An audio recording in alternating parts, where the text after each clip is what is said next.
Can you hear me now? Okay.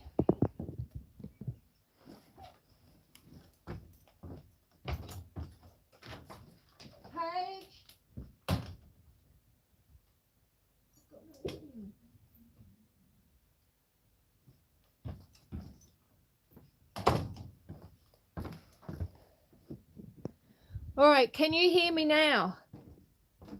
All right. You can? You can't. Joy says, yes, it's working, and Dora says, it's not working. I'm sorry. Yes, it is working. Okay, lovely. Oh, I'm sorry, folks. I'm having a morning. I've had a stressful morning on the email. I shouldn't have looked at my emails this morning. So how are we? How are we? Are we well? No sound for you then. You're not hearing anything.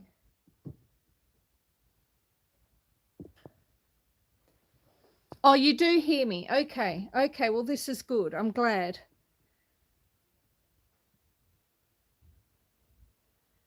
Hello, someone.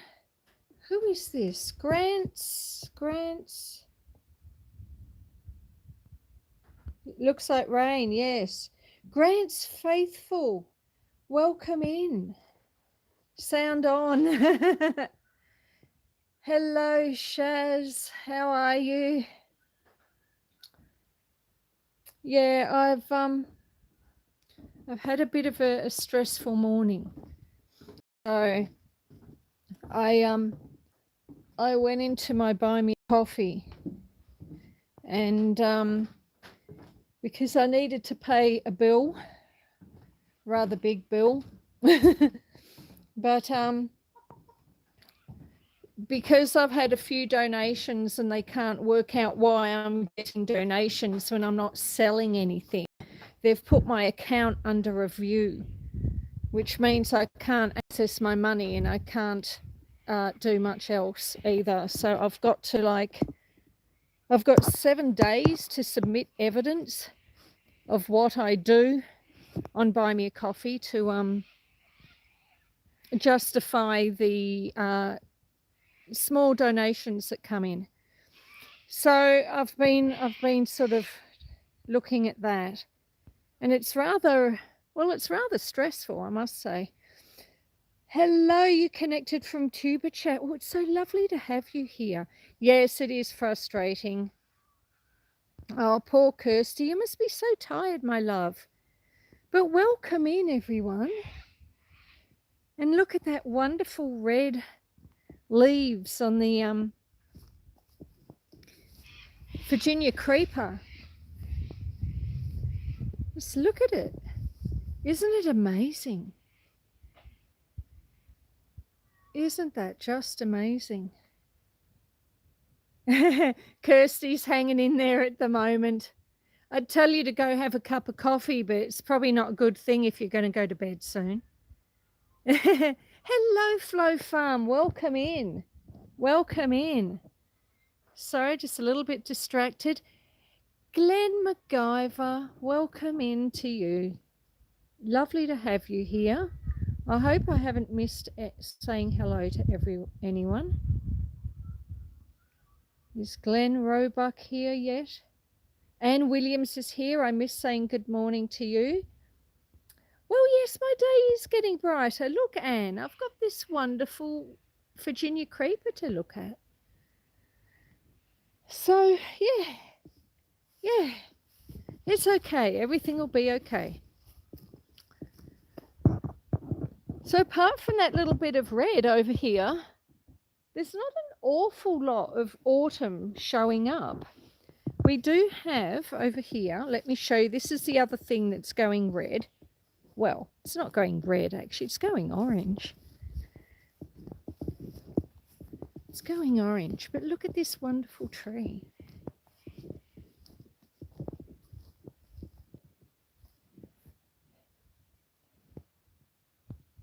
Oh yes, look, I will, Dora. It's just It's just something else that I really didn't need. Look at this tree.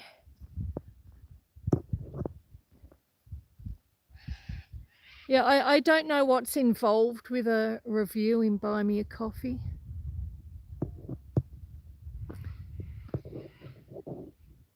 I guess most people go on to Buy Me a Coffee and they sell stuff. From what I understand, lots of people sell things on Buy Me a Coffee. Whereas I don't sell things, I just upload my articles because I want people to read them. Yes, that's right, Glenn. It is our autumn. But they're the only two things that are showing colour yet. It's been really weird.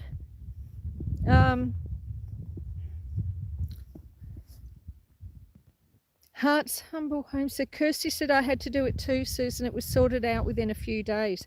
Was it? Okay. Well, I hope so. They've sent me all these emails. I've been barraged with emails from them, but they're quite contradictory with the type of information they're asking me to submit. So I'm just feeling a little bit confused. It is a lovely view, isn't it? Looks like we've got some rain coming.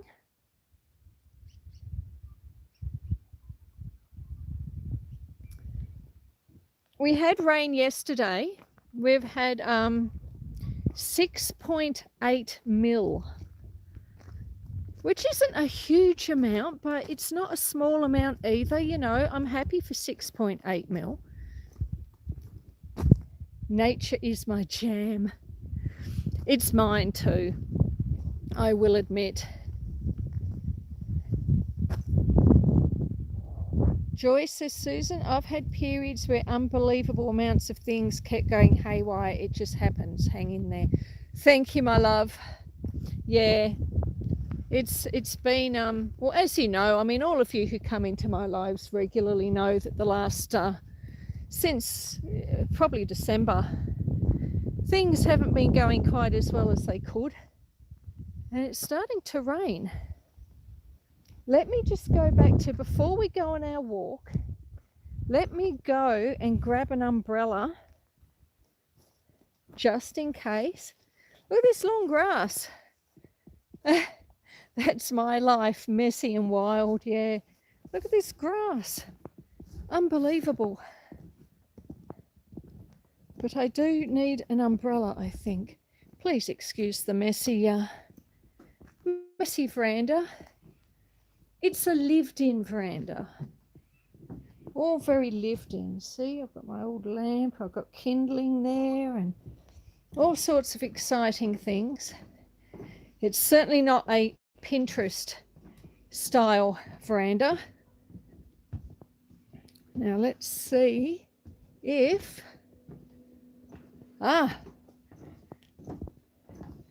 we have an umbrella. That's good. All right, so now that I have a trusty umbrella, we'll go for a little bit of a wander because it is Tuesday. Now,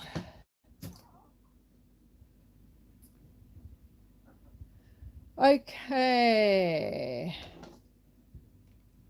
Hopefully times will turn. Hang on, I'm getting tangled.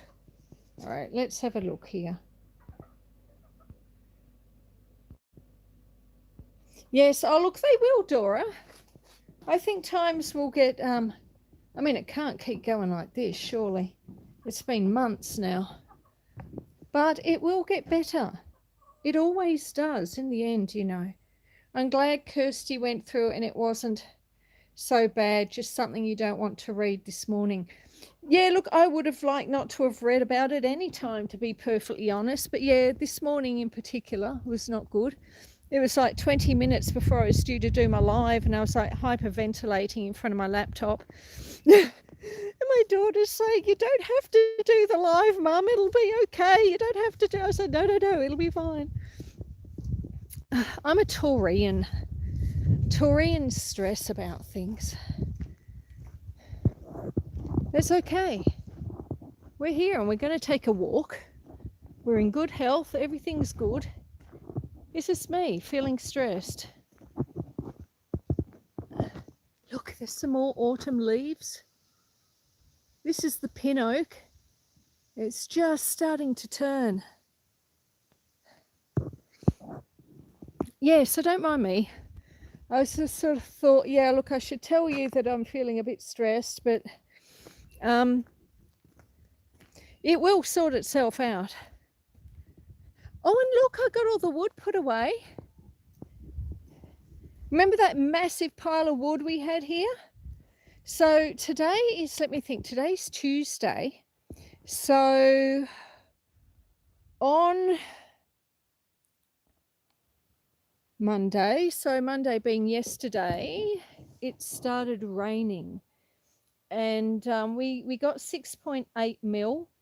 So, and I got the wood put away the day before it started raining. So I got all the wood put away on Sunday morning. Yes, it was Sunday morning.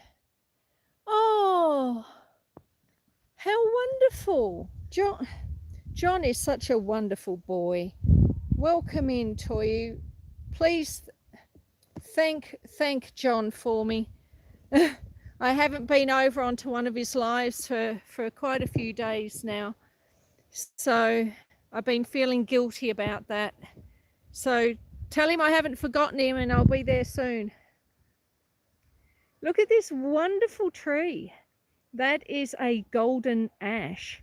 And it's just opposite my woodshed here. So yeah, got all this wood packed away.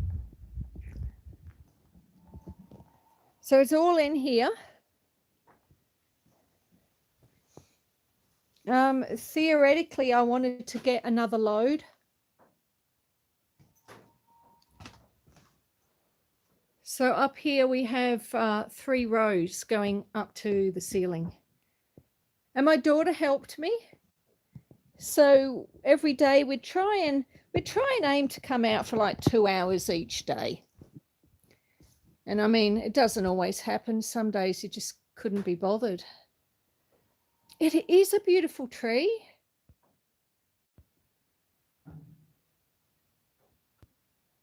Oops. Oh no, what have I done? I hope I didn't just delete someone.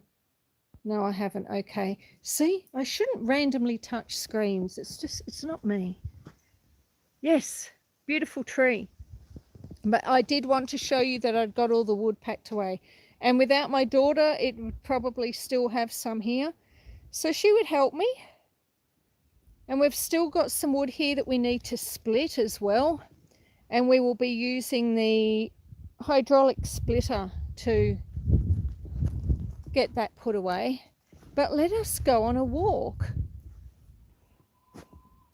Oh, you sold plants as part of a business. Okay. Oh, I haven't fed the chickens yet. With winter coming, the sight of that wood stack must feel so good. It does. It really does. Should I go feed the chickens first? I probably should, really, shouldn't I? You'll have to bear with me. My brain's all over the place this morning.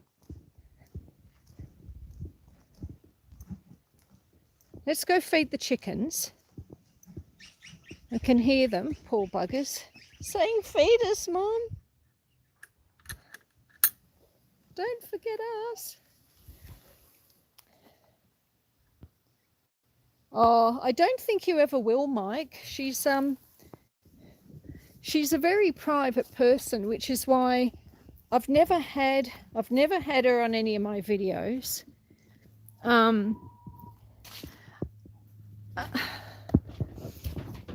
I mean, she doesn't really even have her own social media accounts. Now let me just turn you around. Yeah, she's just not really into it. She's not into YouTube. She likes to do art, my daughter. That's her thing. And when she was younger, like, I know a lot of people like to have their children on their YouTube videos. What day is it today? Tuesday.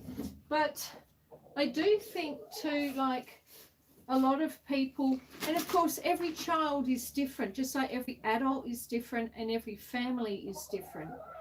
But I do think some children allow themselves to be on social media not fully comprehending the potential impact of what it might have on their lives later in their lives.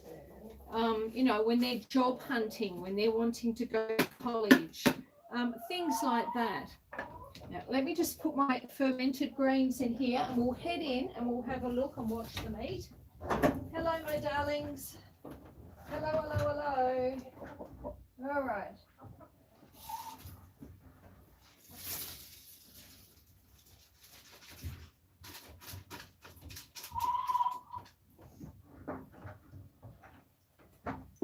Right, we're getting there. And so for that reason, I sort of thought, well, I wasn't going to, it was a conscious decision not to have her in any of the videos. And you do hear her talking from time to time. And, you know, like in the snow video, you saw the back of her going off on the sled and things like that. So, you know, she is around, but I sort of want to maintain her privacy, and she wants to maintain her privacy as well, which I totally get, you know. Not everyone wants to be on YouTube. Not everyone wants a social media account. Oh. Let's see if we can catch up with the chat. Hello, hello, welcome in.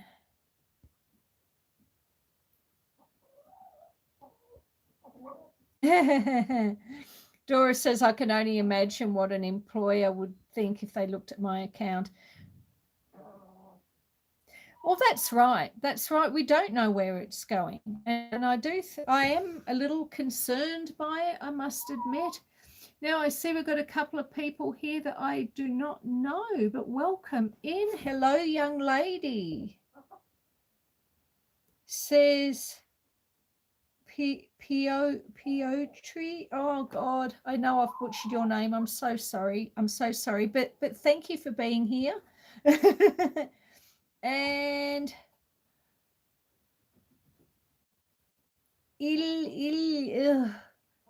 I'm sorry, I couldn't say your name either. I don't know how to pronounce, but thank you for being here.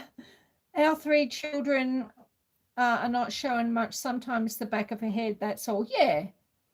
You know, if she gets to her 30s or 40s and suddenly decides she wants a YouTube channel of her own, good luck to her. You know, I think that's great if that's what she wants to do. But yeah, I think when people are younger, they don't always realize the consequences of the actions. And like, once it's out there, it's out there.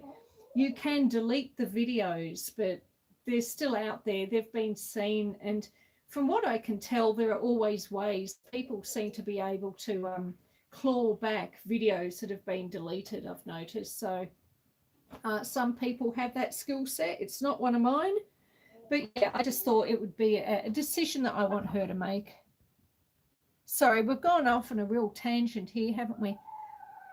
Master Ninja, someone here called Master Ninja, welcome in. I love you. I love you too. Thank you so much for being here. John in the house.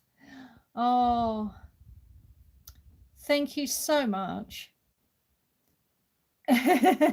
Master Ninja says, what's happening, homie heart? Now you just have a private chat amongst yourself for 30 seconds, not even. I'm just going to put some water in my fermented grains for Saturday.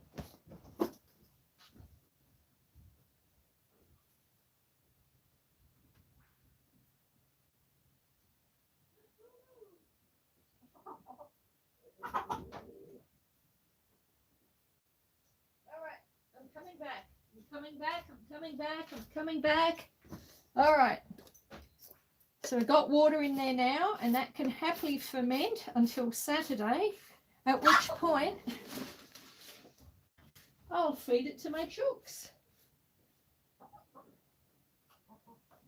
Oh, now in Australia too, that's the other thing. We call chickens chooks. Right. Currently, Toyo says, hang on, I've got wet hands now.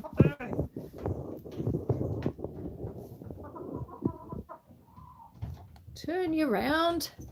Now, Toyo is saying currently laying on a couch, not wanting to go back out. Yeah, I understand that. Leslie, welcome in, Leslie. Oh, there's so many people here. Colleen, welcome in, Colleen. XXG, welcome in. Oi, New York girl, woohoo. Gosh, everyone's here. Thank you so much. All right, let's go into the chicken coop for a few minutes. We'll have a look at these chickens. They're not very, what are you up to, kitties? See, there's a bit of rain on the ground there. There's Quill the rooster, who's lost his tail because he's molting.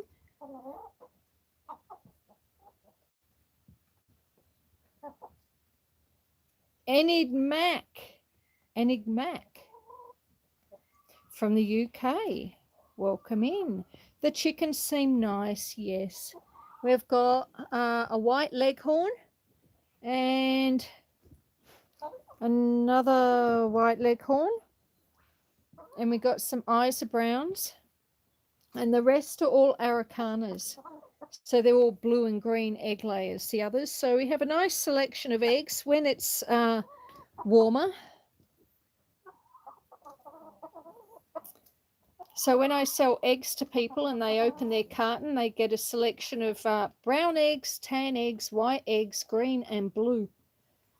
Just because it's pretty in a can. I don't charge any more for them. But I just think it looks nice. And I like making patterns out of them. Happily eating away. You wish you had a chicken sandwich for dinner. Hey Warren, welcome in. I hope you get a chicken sandwich for dinner as well. That's okay. I completely get it. I completely get it. I love a good chicken sandwich. I really do. Hey, Mrs. Paula, welcome in. How many chickens do I have at the moment in this coop? I have 8. I do have another coop that has 2 in there. 1 rooster and 1 hen. And I'll be putting the hen in here, but probably not till after. No, you don't, Pavel. Stay there. Probably not till spring, because in spring I'll be getting some more chickens. You've got 30 chickens. Wow. That's a lot of chickens. Yeah, I don't want to put a single hen in there by herself. So in spring, I'll be purchasing some chickens of a different breed. And also I'll be putting some more eggs through the incubator. And once they're big enough, or once I have the ones that I've purchased at least, then I can put my stray hen in the coop at the same time as the new ones. You put a single hen in by itself, it's bound to get picked on, or at least the likelihood is there. Copper morans. Yes. Yes, indeed. I know the ones you mean. Lovely birds.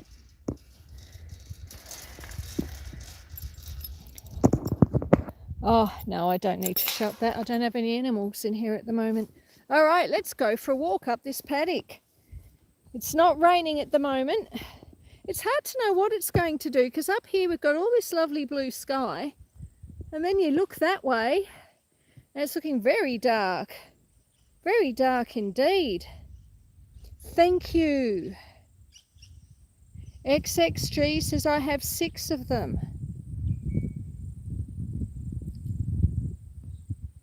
Oh, Kirsty, thank you so much for putting out people's channel links. I really appreciate that.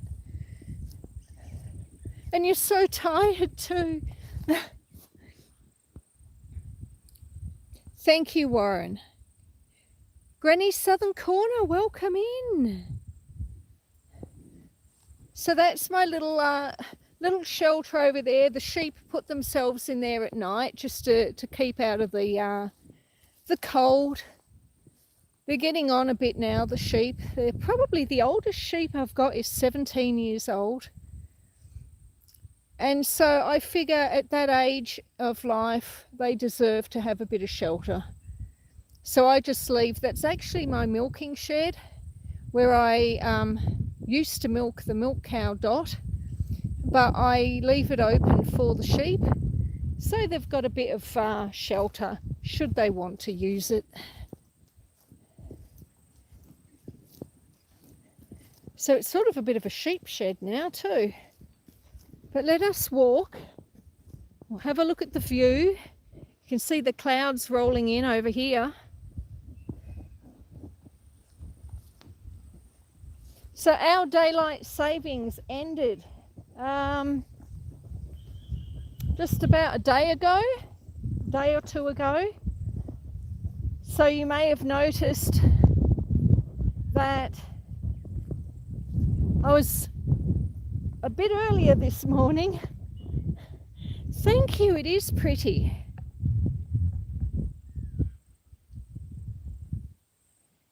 Ellie Gregory, welcome in, my dear. I'm sorry if I'm missing you. I'm trying to keep up with the chat.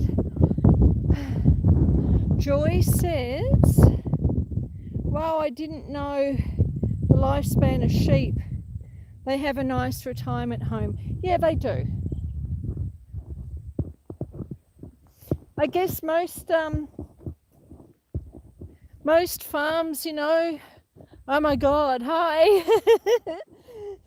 That was from Ellie. Hello, my dear. Most farms, you know, they send their animals to market sort of every 6 to 12 months. And that's not something I do. And I'm not breeding sheep anymore, so, and I haven't done for probably 4 or 5 years. So I'm just letting the flock of sheep is sort of in retirement and they're living as long as they live. Out and about with M&D, welcome in. Look at the sky, it doesn't know what it wants to do. Over that way you can see the mist is starting to go over the hills.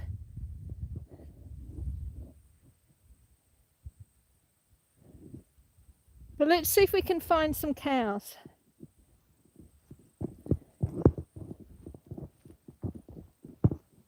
Walking, heading up to look for the cows.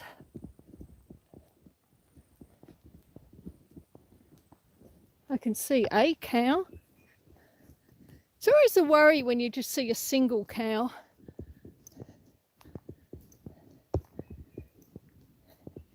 Hello, Storm. Why are you on your own? Oh, I see, you're not on your own. She's not on her own.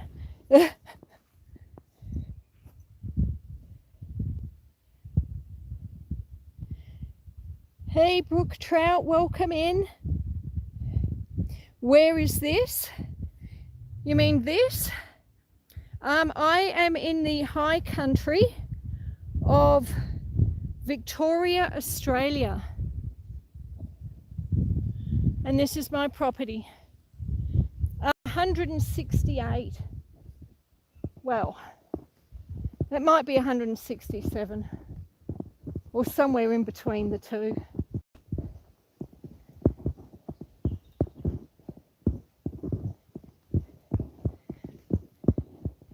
Hey Storm, moo. Wow, they've certainly eaten this paddock down.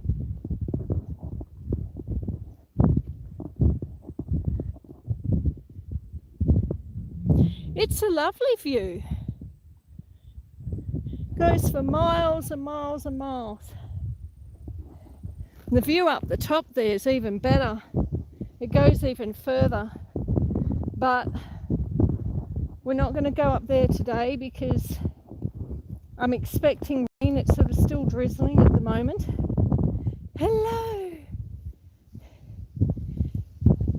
Hello, darling. How are you? Yes, are you well?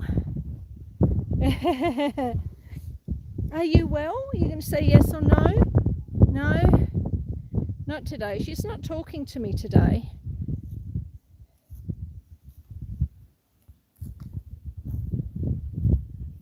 Oh yeah, nice and green.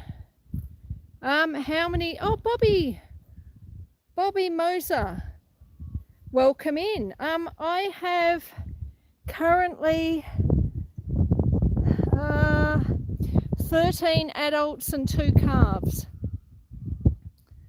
Sorry, did I say 2 calves? 3 calves. 13 adults, 3 calves.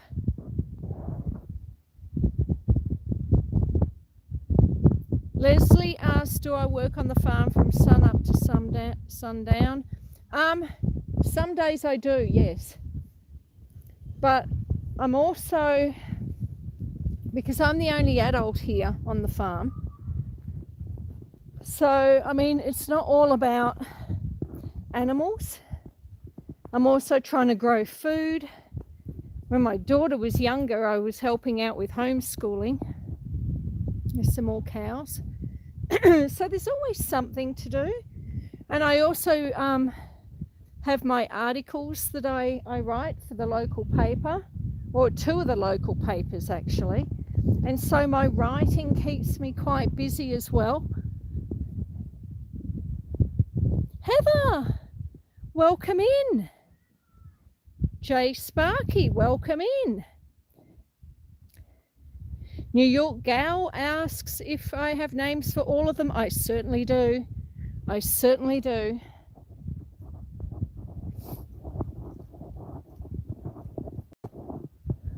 I'm not sure where Panda is.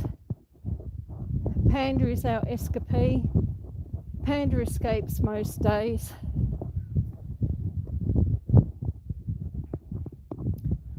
Oh no, Panda might be down here actually. He likes to keep me busy.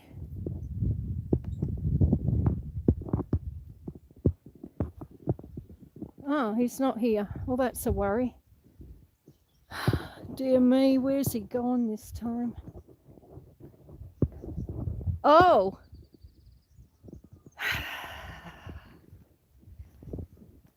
That's not good. What the hell are you doing next door? He's next door. You're an utter moron. How did you get in there? Oh no, what am I going to do? Oh, thank you for the John mini raid. So this is Panda. Panda's next door. I'm not quite sure how he got there. I can only assume he just jumped.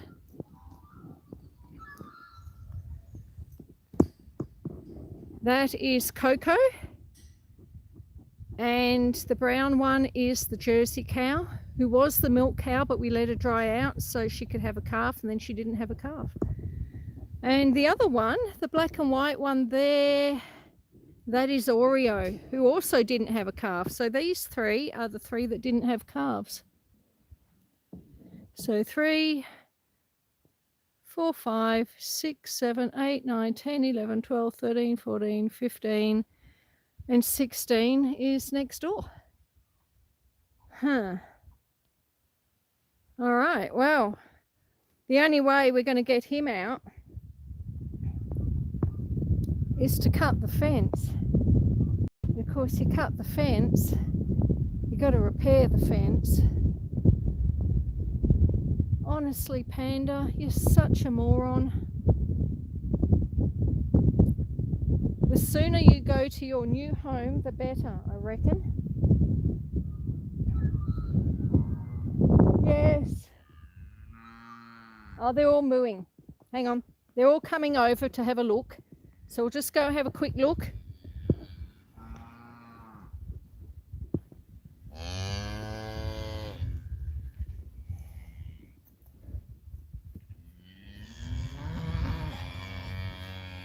Hello. Hello, Fiona.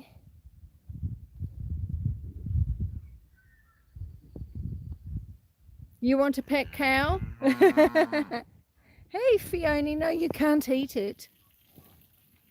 Oh, very elegant. Hello, Thunderhoof. Yes, hello. Hello. Now, are we missing a calf? Oh, no, we're not. Okay, so we've got one little calf there, which I think is White Thunder. And then we've got another little boy there, that is Domino. And then back there, you can just make out another tiny little calf, and that is Clover. So that's all the cows. And Panda. I've got the electric fence switched off because it needs repairs. Yeah, it might be time to put them in a separate paddock, I think. It needs repairs. The fence was, pardon me, the fencer was meant to come today. He was meant to come last week, but he had a problem with his excavator. Panda, will be getting back to you later. And so he rescheduled for today. But it keeps raining, so he decided to put it off, which is fine. It'll be good to get the fences repaired, but I don't want the poor bugger working in the rain either.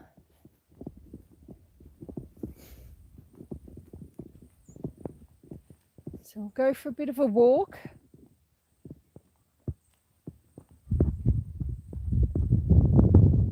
You know, if I'm really lucky, by the time I finish my live, Panda might just be back. I don't know how he got out though. Usually you need a break in the fence, and there isn't a break in the fence.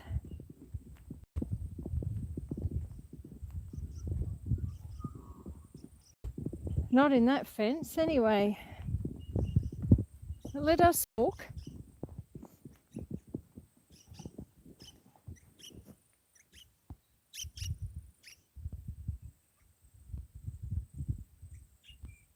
Yeah, I will have a walk. Oh, Heather says my heart is melting right now. Australia is on my bucket list of places I want to visit. It is a lovely place. And there's so much here. You've got snowfields and deserts and tropics and temperate zones. I mean, there's everything here. And the people are lovely. We're all lovely. Most of us are lovely anyway.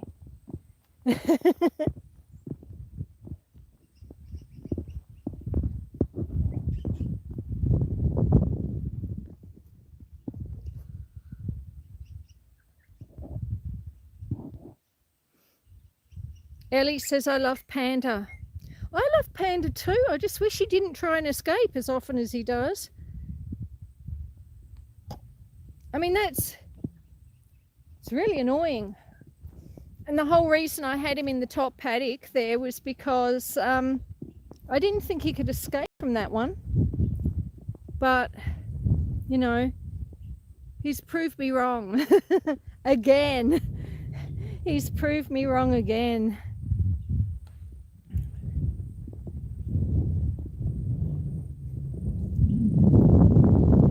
So yeah, the fence is not coming today.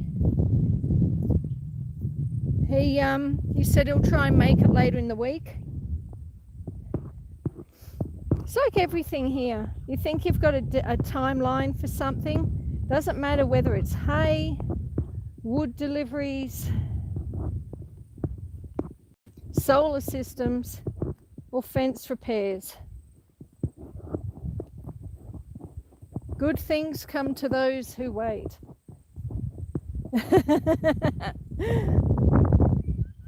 And it'll happen eventually. It'll all happen eventually. Eventually I'll get the solar system up on the roof and I'll have a fenced off veggie garden and all these fences will be repaired.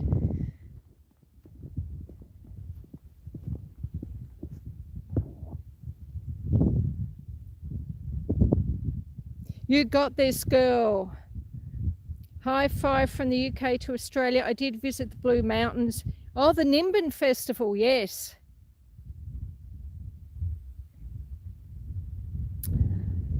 It is, it's a lovely spot. It is a lovely spot.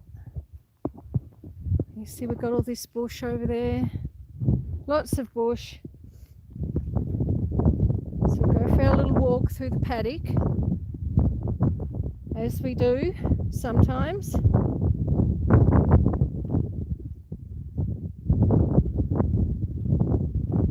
And see if we can see what the sheep are up to.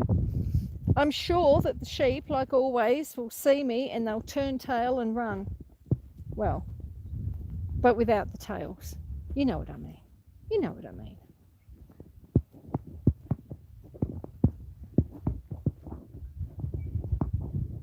Look how dark it's getting.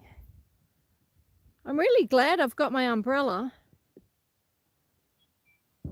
It's so black. And yet you look over here, it's the complete opposite.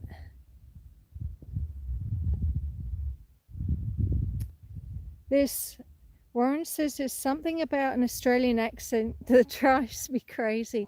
It's so awesome. Well, thank you. I do appreciate that.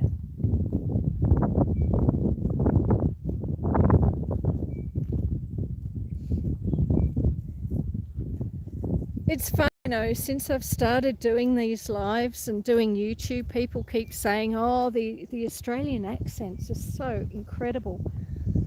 I never really thought of it as being incredible. You know, I listen to my my relatives, some of my family in England, and I do have a slight hint of a Pommy accent there, I think. But their accents, of course, are far more pronounced than mine. And I sit there and I listen to their accents, and I think, oh wow, doesn't that sound amazing? And then I've got friends that live in France, and I listen to the French accents and the Italian accents. I think, oh, wouldn't it be great to have an accent that amazing? Because I never thought of the Australian accent as being, you know, all that. And then I start doing YouTube and everyone's going, oh my God, your accent. This is incredible. Here you go, folks. Have a look at a wombat hole. We've got some new people here. So that's a wombat hole. Look how deep it is. Can you see? It's almost a metre between the top of the hole and the level where the grass is. So it's that far down. And then, I mean, that hole's that busy. That hole is that big. I could probably shove a body in there if I really wanted to. So huge, huge holes.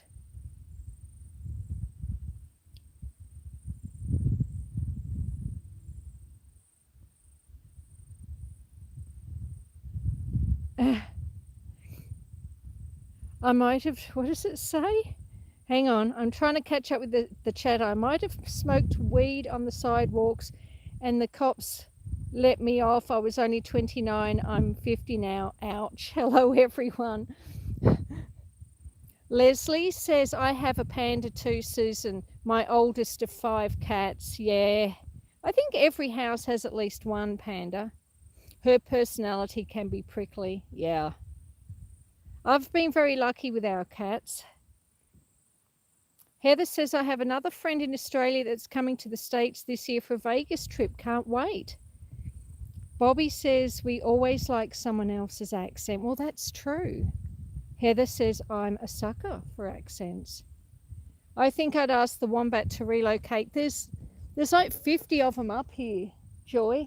And they never just have one hole. Like this wombat has another hole there and over there. And they sort of have like a hole for every day of the week almost, you know. It's like, oh, this is my summer hole, and this is the winter hole, and this is the hole for Tuesdays, and this is the hole that we spend on Thursday nights, and then for long weekends there's another one, you know. So they all like to have multiple burrows, and then of course there's more than one. Oh dear, looks like we're going to lose another tree. Look at the split in it. Oh, what a shame. I keep trying to save these driveway trees. Yeah, that's going to go. I'm sure that's going to go. Anyway.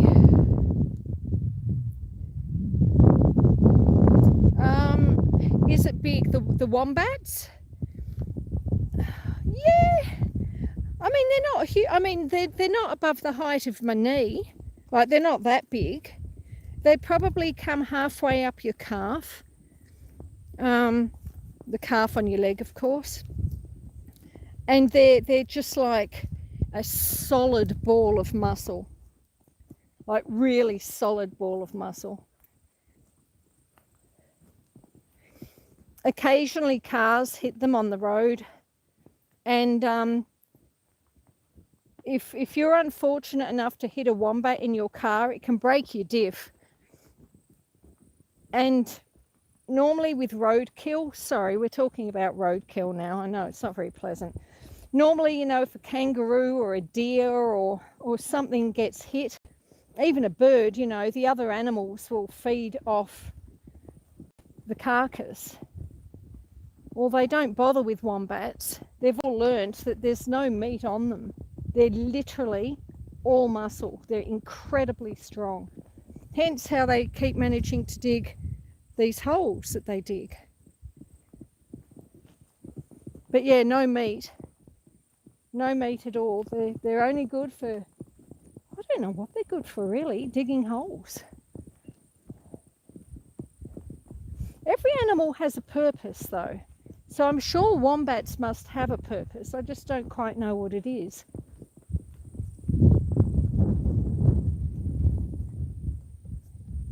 Let me catch up with the chat.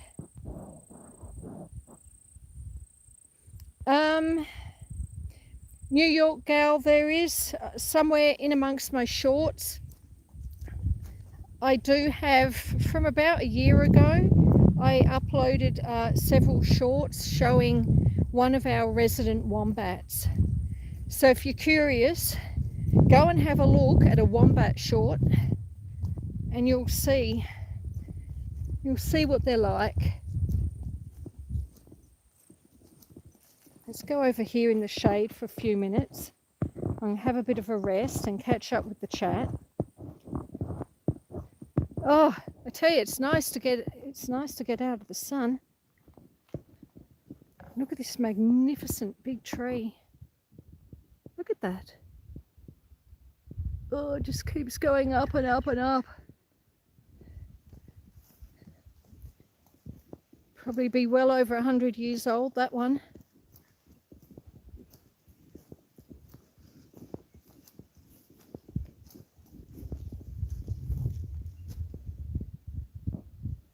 All right, let's see what's happening in the chat here. Do I see kangaroos? Yes, I do. I saw a whole heap of them the other day. There was like about 30 or 40 odd, but I didn't have my phone with me at the time. Mountain Man, hiya all. I'm coming over from driving daily. Thank you so much. From TV, some of us think of Outback Australia. Oh, thank you. Thank you so much. There's a college that has a wombat as their mascot. Really, Warren?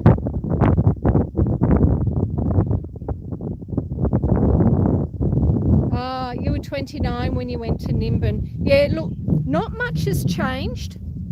Nimbin, from what I understand, is much the same.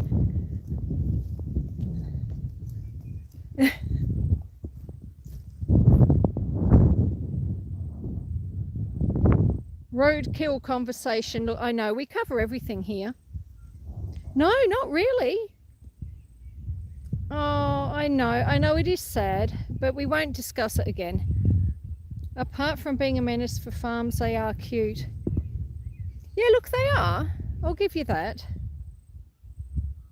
At least those holes aren't made by rats, and thank goodness.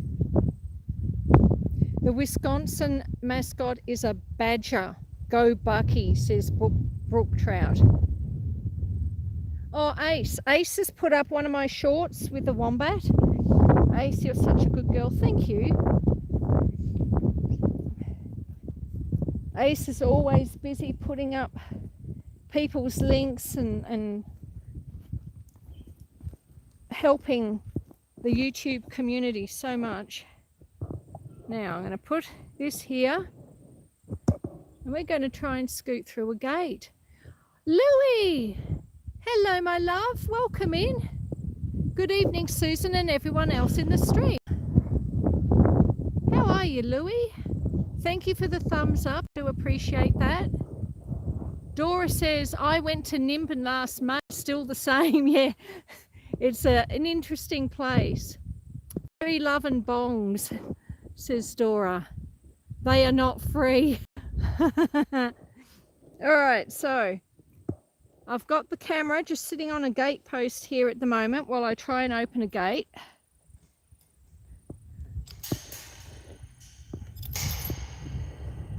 So I'll get through this gate.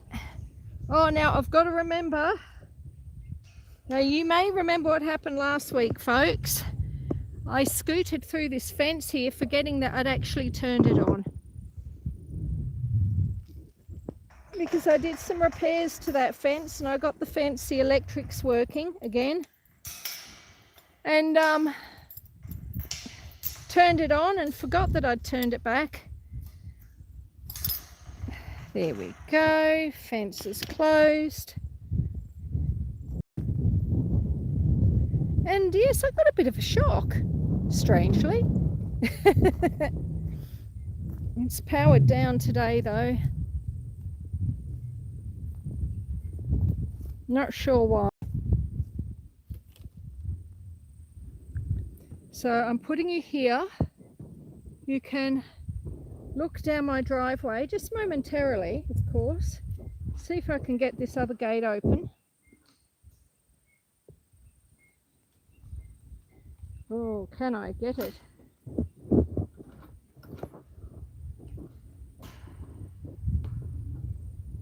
Well, I've managed to get it open anyway, and that's always a good start. So we'll go through the gate. There's the old apple tree. Now I've got to shut the gate again. So now you get to look the other way. And look back up the drive.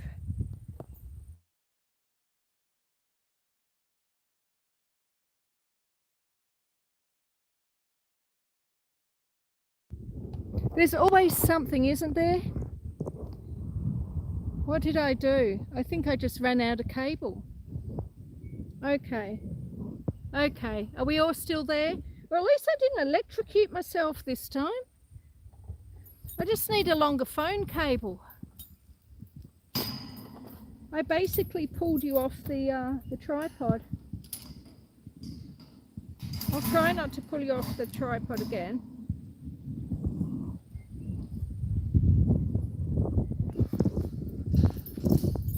It's very hard doing this with one hand.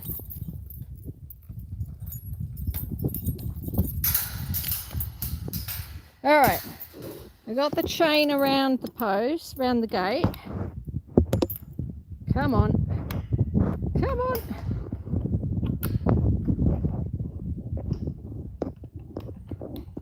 Come on, come on, come on, come on. Yes, success.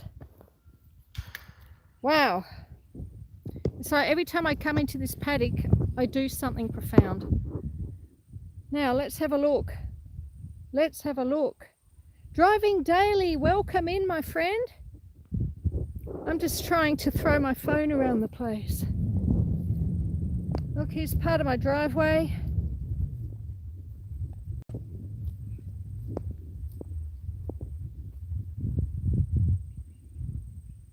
You hear all the birds.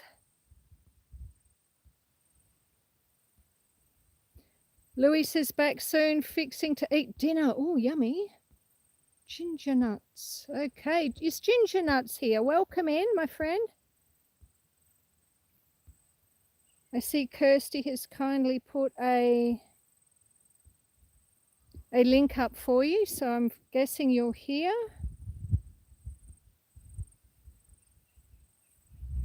Oh, have you got to go, Enigmac? Well, thank you for being here, and I see that your dog is unwell. I hope it improves.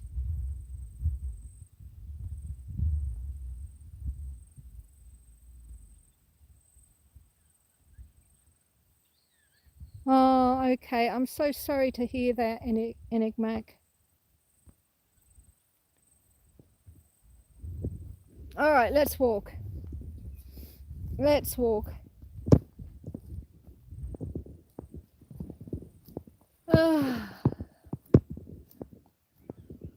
We're going to go find some sheep.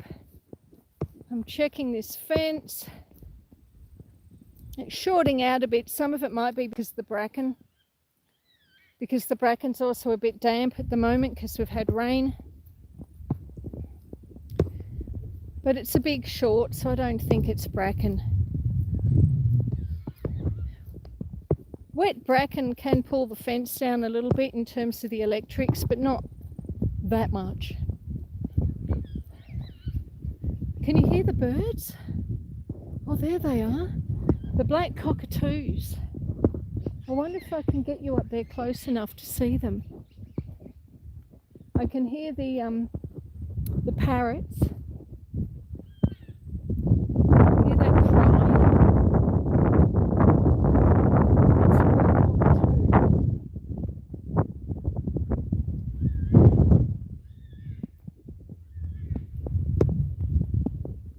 They're in the top of the trees, just over here.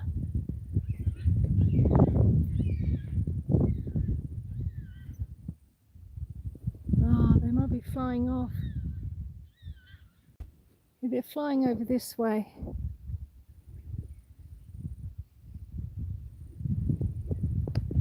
Oh, all right, let's walk up this hill, find some sheep, have a look at some views.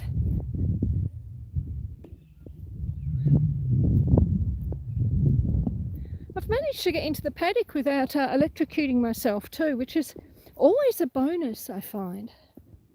And have you noticed the tourists have gone home because my Wi-Fi is working.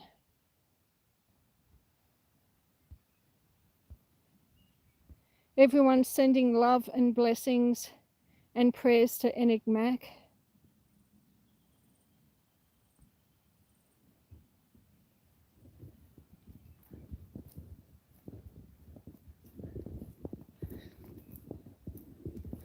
We're all thinking of you. It's not a nice thing.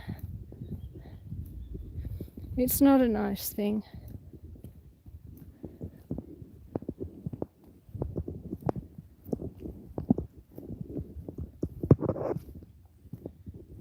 I suppose I've got to try and work out how to get Panda back too. Honestly, that cow is such a moron. I just wish we could go a week without him escaping. And he hadn't escaped since I put him up there. So I thought we'd finally found a paddock that would hold him. But I was wrong. I was wrong.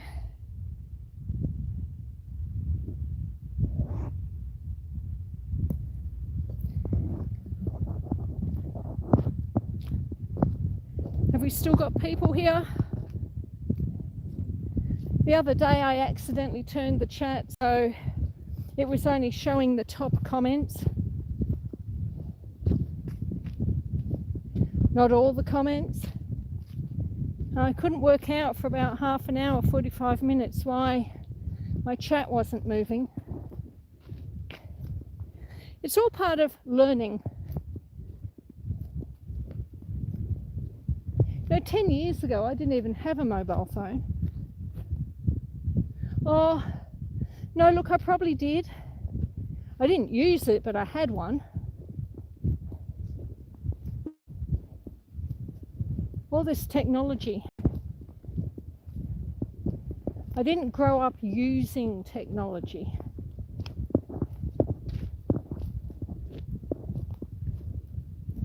Oh, there's a sheep.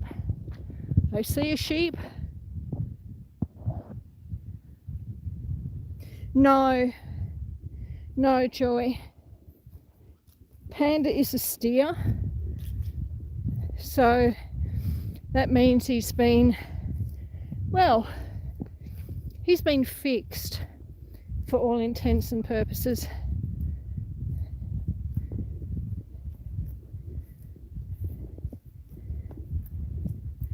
Trying to sneak up on the sheep. Oh, I've been spotted.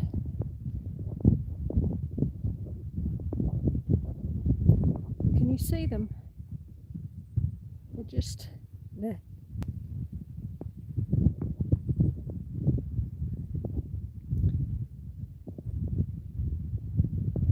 So they're black Suffolk.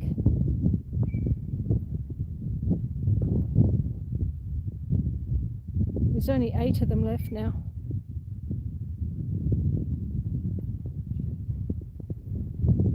We had about 100 years ago.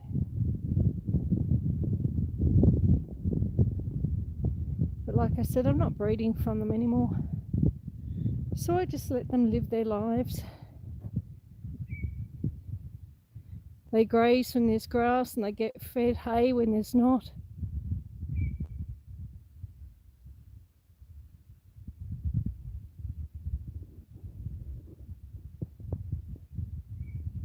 Yeah, I think the oldest one's 17. And then I think there's another one that's 16. There's probably a couple that are 16.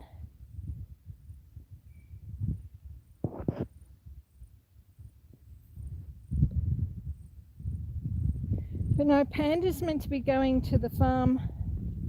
The man that came to cut the hay, Panda's meant to be going there.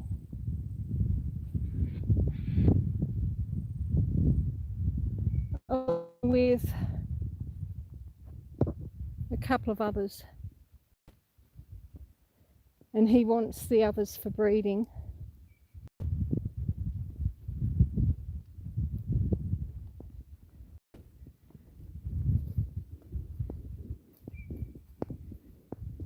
There's an old swing set frame there you can see.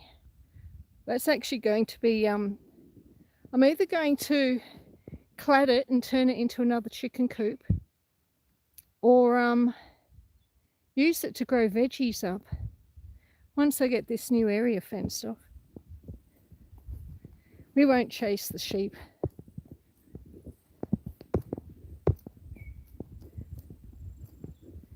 Yeah, my daughter's old swing set, took the swings off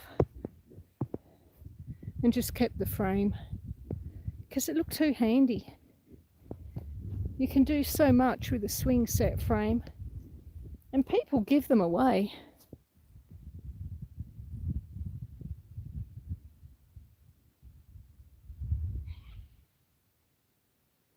Once the kids get older and they don't need them anymore, they just give them away, put them on their nature strips to a hard rubbish collection.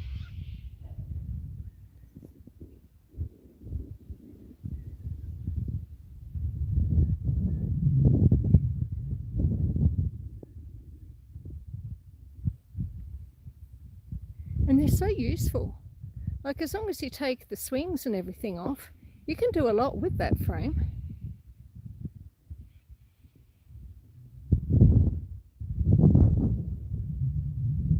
You can hear the wind in the trees. Yes, there's 8 left now.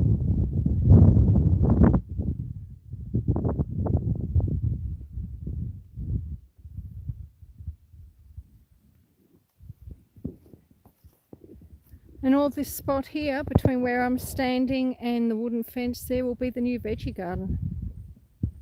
So from the end there to the wooden fence, and it'll be fenced all the way out to here.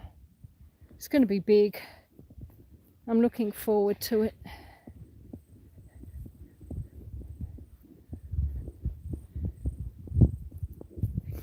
This will be the centre of the veggie garden. The centerpiece.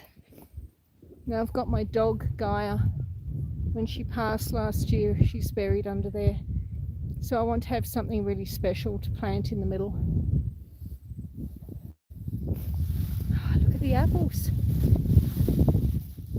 Look at them, look at them. Oh, birds have been getting into them too. But aren't they looking fantastic? I think it might be time to come and pick them. Wow. Sensational. Yeah, the birds have got a couple. There's one there that's been eaten as well. Oh yes, yes indeed. Yeah, that apple tree there, that's a Granny Smith. That had lots of apples on it too, but the birds got to that one. Ah. Open the gate. Sneak through here. Well, we haven't had any rain, that's something. I haven't needed to get out the umbrella, and thank goodness, I must say. It's been hard enough trying to get out and about with a closed umbrella, let alone an open one. And sneak through the garden where it's lush and green. And we'll come and sit under the veranda for a bit.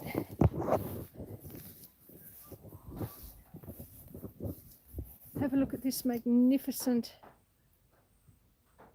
Virginia creeper coming out in all its colour. Look at that. I do love autumn. It's such a pretty time. Oh, I need to be careful here because the deck, because it's wet, super slippery. Right, put that there, and we'll turn you around.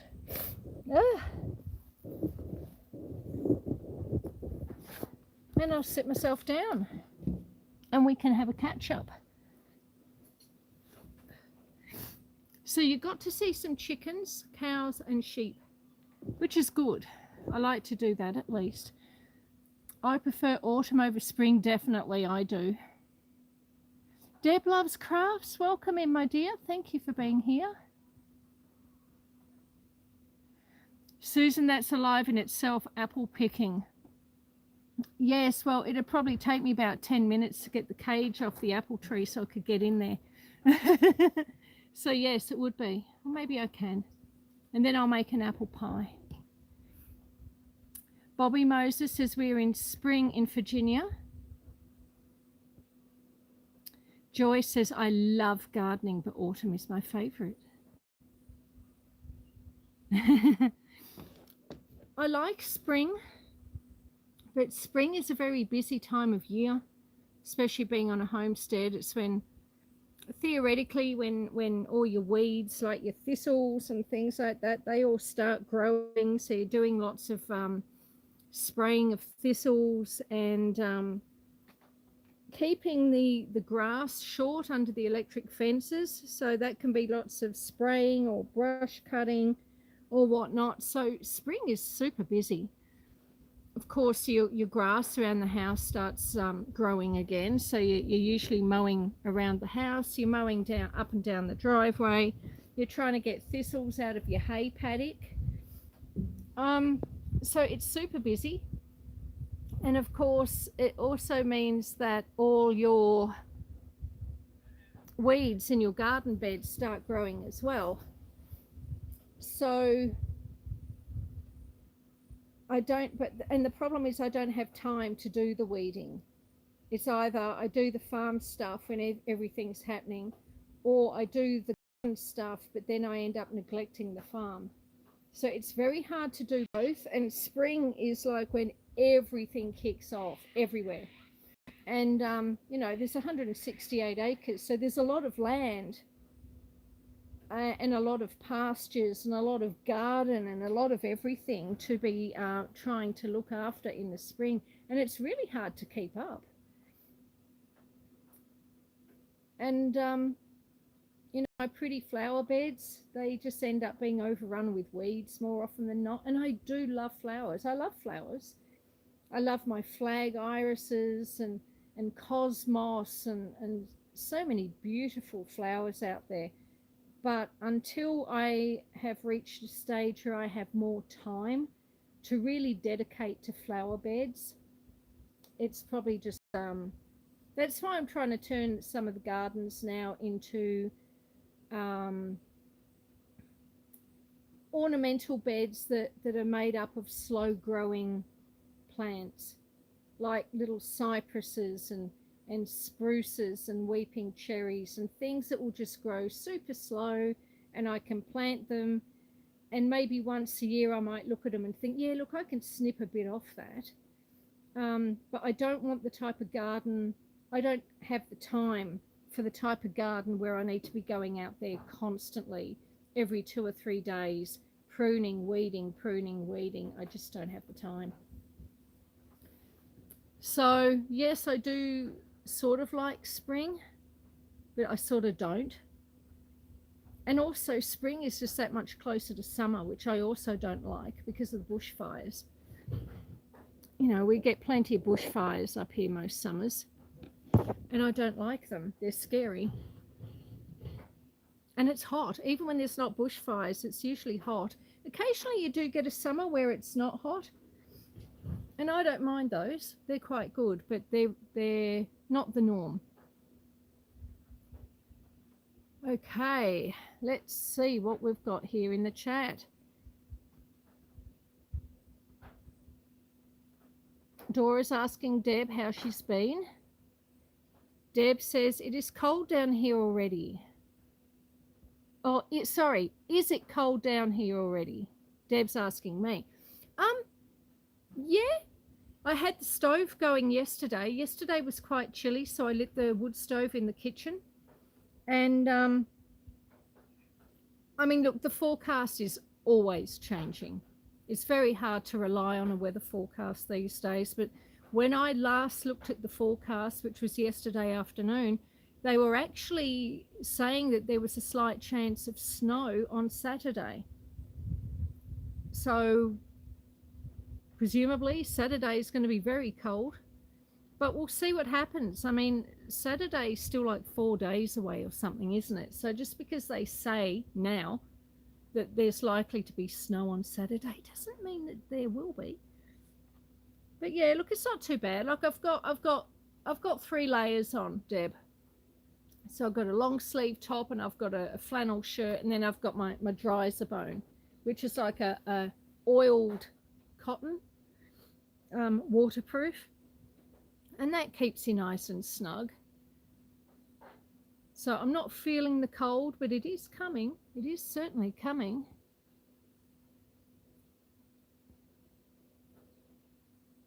Deb says, no, Dora, I'm traveling. Fuel issues. Yeah, I know. The prices keep going up, don't they? What are the prices like where you're living? Has it got to the $3-4 mark yet or over? Dora says, I've escaped the camper for a month in Indonesia. Yes, she was in Bali, and now she's on an island off the coast of Bali, I think. Correct me if I am wrong. I cannot remember the name of it, Dora. I do apologize.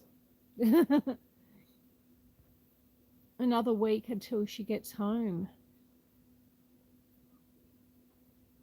Oh, yeah, you would need a lot of fuel to tow a camper.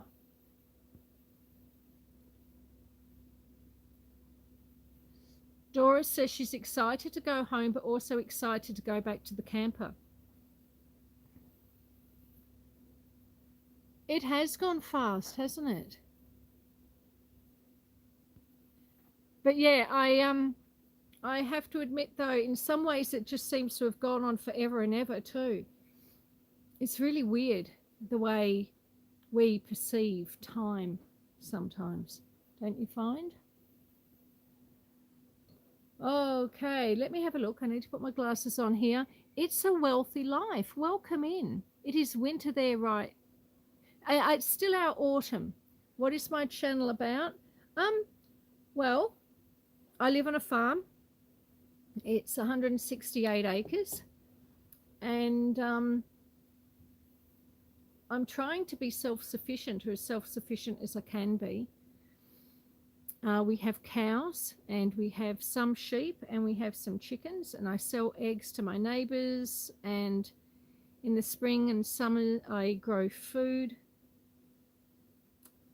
and we're getting a new garden out there put in the next sort of 1 to 2 weeks. The fencing was meant to go in today, so it's all about just sort of living here in the remote alpine region, and we get snow in winter if we're lucky, and beautiful autumns, and just being at one with nature and sort of embracing all of this.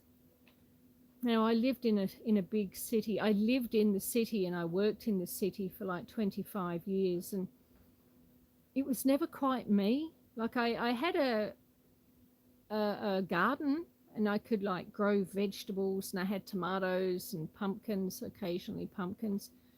And I tried to grow my own food, but it was so hard with a suburban backyard to get the amount of food that I needed. Kirsty, who is Heart's Humble Homestead, is trying to do the self-sufficiency thing on a urban block. I found it very difficult. But then also, I mean, we're talking a long time ago, and at that point, YouTube wasn't really a thing. So I didn't have access to the same amount of information as I do now. I didn't know as much. I probably could have done more with my urban block if I had been more knowledgeable. But, you know, I wasn't more knowledgeable, for better or for worse. It's just how it sort of turned out. But I decided after 25 years of working for the same organization, I just wanted something different.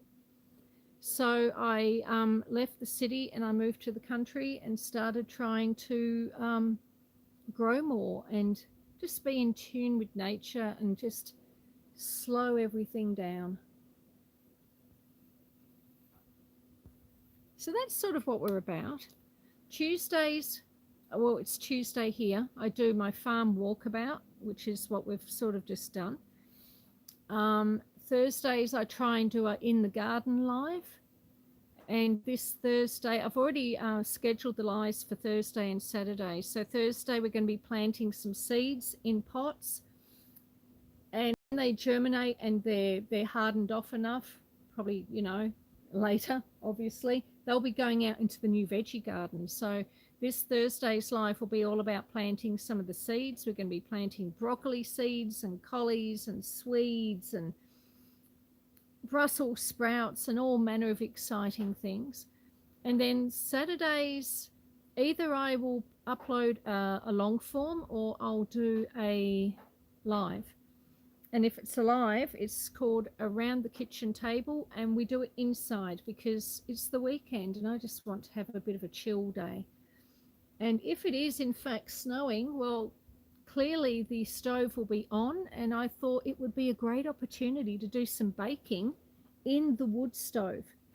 So the wood stove will be cranking on Saturday, I'm sure, if it's going to be that cold. And either we'll make biscuits, or I might even do a pot of soup. I might not make the biscuits and make a pot of soup. It really depends. Or I might do both. So yeah, that's sort of what we do here. It's a very, very long answer to your question. I do apologize. David Potter from John's channel. Welcome in, David. I know I've spoken to you many times before. John says, hi, Wealthy and David. Ginger Nuts, take care, folks. Well, you off, Ginger Nuts? You take care also.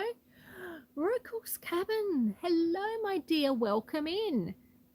Mr. Chieftain, welcome in. Love Raid. Oh, thank you. It's so lovely to have you all here. It's the availability that's the problem, mainly, but the cost as well, not sure.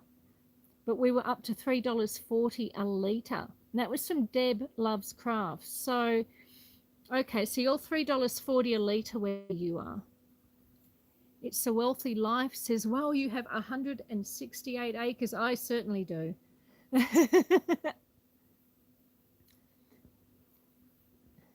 Dora from Explorer Dora says, crap, $3.40. I know it's a lot of money, isn't it? Living the dream. It's a wealthy life. Yes, indeed. We do our best. Dora says, I'm in a bubble on this Indonesian trip. I bet you are. It's going to be a shock when you go back to Queensland. Let me tell you, love. Mr. Chieftain says, hello all. David Potter says it's $2.71 a gallon in East Oklahoma. Rokles is saying hello to everyone. He's saying hello to Joy. Everyone's saying hello to David. Oh, well, I mean, I filled up, you know, that magical day when I drove into Mansfield to have a look at a fridge, and then my car had that issue, let's say, that caused me to have to pull over and call the fire brigade. On that day, I filled up the car with fuel. Now, I think the Iranian crisis had just started at that point, and so the prices were going up. But I still think at that point it was under $2. Now I think it's about $2.70 from what I understand from friends of mine who are in Mansfield. It was $1.92, says David Potter, so that was before the crisis. CL Fantasy Waves is here. Hello, my friend. Welcome in.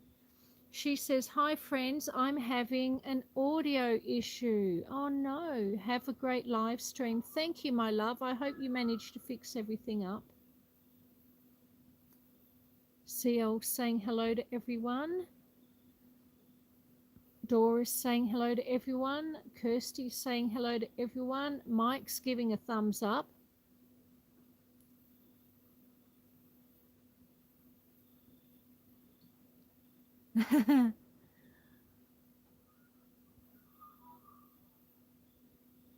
Just catching up. Oh, Animal Lover. Hello, my dear. I didn't see you come in. Yes, I can, of course. Hello, dear. It's so lovely to see you. I didn't see you come in. Brooke Trout says, my goodness me. $4.05, $4.10 in Southwest Florida. Really? My goodness me, that's obscene. That's obscene. I must say, Rokel's Cabin says $3.99. Wow. A few weeks ago, I found out that our local petrol stations, or gas stations, as you would call them over there, in Mansfield, which is probably the nearest town to me, they were refusing people access to fuel for containers. So you could go in and fill up your car or your truck or your motorbike, but if you had a fuel can, because, you know, you needed to run a water pump or fuel your ride-on mower or a chainsaw or a water pump or anything like that, they weren't allowing people access to fuel for cans, fuel cans. And there was such a huge outcry. We've only got two gas stations in town, and even the ones further afield in the other little towns around about were all doing the same thing. No one was allowing people to put fuel in, we would call them jerry cans over here. And I was getting really worried because I thought, well, what happens when I don't have fuel for the water pump or the chainsaw or the brush cutter or the mower? It just seems really ridiculous decision that they came to, especially when you do live in a rural community like this. You need access to that sort of stuff. And I know a lot of people these days do have battery powered things, battery powered chainsaws and battery powered brush cutters and things of that nature. They are more expensive to purchase and to buy all the batteries, and that's not something that I have been able to do at this stage. Going forward, maybe in a year or two I can, but at this point I still need fuel to run all my equipment, as do many properties and residents in the district. So yeah, there was a massive outcry when that happened, and I'm glad to say that they actually went back to allowing people to fill their fuel cans about a week ago. And so everyone madly rushed into town and started filling up their jerry cans and their fuel cans before they changed their minds again. Well, what have we got here? I have... David Potter says, I have an air fryer and in it cornmeal and olive oil. Well, that would be nice. David also says, I used my still cordless weed whacker just now. Mike, it's Adventure Sparks, says, yes, that's crazy. Brooke Trout says, we're going to try pickling okra this year, one of the best crops. Really? Now, you see my friend Dora Explorer, who's in the chat. I know she grows okra. And I think even John from Driving Daily. Was it you the other day you were talking about doing something with okra? And I was in your chat going, no, not that. Having said that, I will admit that I do think it's all about the way you cook something.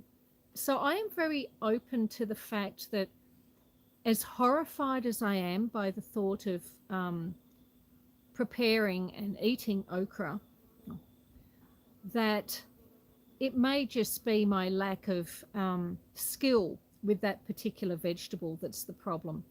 I remember I grew up hating Brussels sprouts. And some of you may have heard this story before, so if you have, I do apologize. But my mother, she was a pastry chef. She could do great pastry, great cakes, great biscuits. When it came to vegetables, no good. So she would just plonk everything into a pot of boiling water, peas, carrots, Brussels sprouts, all into the same pot, and just boiled the colour out of them. And they were like, bleh. So I was never a big fan of Brussels sprouts. And anyway, probably about, I don't know, maybe 10, 12 years ago, I was watching River Cottage. Now, River Cottage is, what's his name? Some of you will know River Cottage. Kirsty probably knows exactly who I'm talking about. But anyway, he's in the UK, and he lives self-sufficiently as best he can. And he has a whole plethora of restaurants that go by the name of River Cottage. Anyway, Hugh, his name's Hugh. We've got that far. But anyway, he was preparing Brussels sprouts one day. And what he did was he diced up some onion, and he fried it off. And then to the onion, he added garlic and diced bacon. And then he got his Brussels sprouts and he diced them up super fine. And then he tossed them in the fry pan with the garlic, with the bacon, with the onion, and he just mixed it all together. And he just sort of stirred the Brussels sprouts through just for a moment or two, because you don't want to overcook it. Brussels sprouts are a very delicate vegetable. And I thought, well, that sounds okay, because I love onion, I love garlic, and I love bacon. I thought, I'm going to try that. And oh my goodness, it was absolutely incredible. And up until that point, and I mean, I was in my 40s then, up until that point, I hated Brussels sprouts. I'd tell anyone who cared to listen how much I hated Brussels sprouts. And now, of course, I will experiment more with Brussels sprouts. And I've tried doing other things as well. And I've, you know, I still cook them, I still eat them. So with okra, maybe I've just got to find the perfect way, the way that suits my palate. And I can accept that that might be the case. Joy says, hang on. Oh, Teal Horse is here as well. Deb loves Crass says Victoria and New South Wales will be okay. Rural Queensland, I worry for the farmers, etc. Yeah, I know what you're saying. Animal Lover says, thank you, my dear. That is my favourite nickname. Hello, Teal Horse. Welcome in. Teal Horse says, my husband said he planted some okra, and my response was, why? Yeah. That would be my response as well, but, you know, maybe I should give it another go. Like I said, I thought I hated Brussels sprouts too, and it was just I needed to find a different way of cooking that suited my palate more. And maybe it's the same thing for okra. Yes, Hugh Fernley Whittingstall. I knew it was Hugh something Whittingstall. I couldn't think of it. Thank you very much, Kirsty. Picking okra, that's interesting. Heart's Humble Homestead is Kirsty. She's saying hello to Teal Horse. Teal Horse is saying hi to Hearts. You never did like Brussels sprouts, says Rokel's Cabin. Hello. Welcome in, my dear. Good to see you. Good to see you. So what do you do with your okra then? Tell me. How do you, because when I look at it, it just looks, it looks so slimy. Like, it doesn't look at all appealing to me. At all. So, you know, convince me, folks. I'm here for it. I'm up for the challenge. Oh, God, what have I said? Okay, yeah, maybe I could try it as a challenge.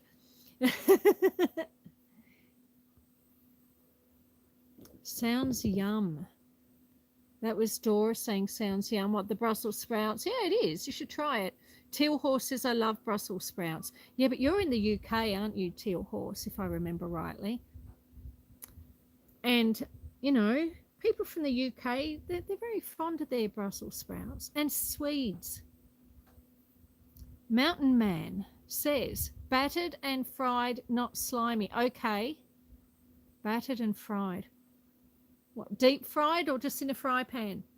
So like I could you know, the same way I would prepare a chicken schnitzel. You know, you beat your chicken and you drop it in your flour, and then you put it in your egg, and then you do the breadcrumbs. So if I prepared okra the same way, deep fry. Okay.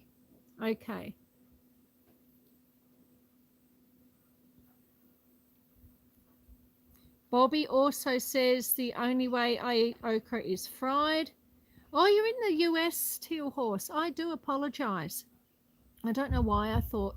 You know why I probably thought that? Because I've seen you on Shadow Scout Swede's lives a long time ago. I think that's where I met you. Like, it was like 2 years ago I met you on one of Shadow Scout Swede's lives.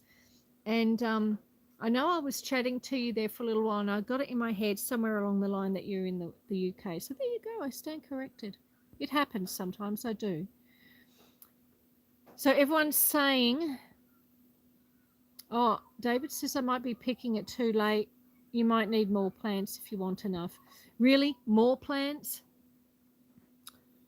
Can't I just have like one or two? One or two would be enough, wouldn't it? How many do you get from a plant? And I mean, I know that's like saying how long is a piece of string. I get that. But how many, like, I'm only experimenting with them. So, you know, if I got to try like 3 or 4 okra and I battered and crumbed them and then deep fried them, that would be enough for the experiment to work. Then I would at least know, yes, I can eat them like this, or no, I can't. And if I do like them like that, well, then I can go and plant lots more the next season. I'm not going to do. I'm not going to dedicate at this point, David. I'm not going to dedicate a huge garden bed to okra. It's fine, says Teal Horse. No apologies necessary. Mountain Man says, if only you want 3 or 4, it would be enough. Okay, cool. You'll only get a few per day. Only a few per day. If you want a bowl of it, you probably want 10 to 12 plants. Okay. For those of you who are really interested in okra and growing okra and eating a lot of fried okra, David says that we need 10 to 12 plants so we can have a bowl of them, which is a few a day. That is good advice, but I'm going to try it out first. I'm not going to plant 10 or 12 plants personally until I know if I'm actually going to like it. A few a day is a frightening thought for someone that doesn't like okra.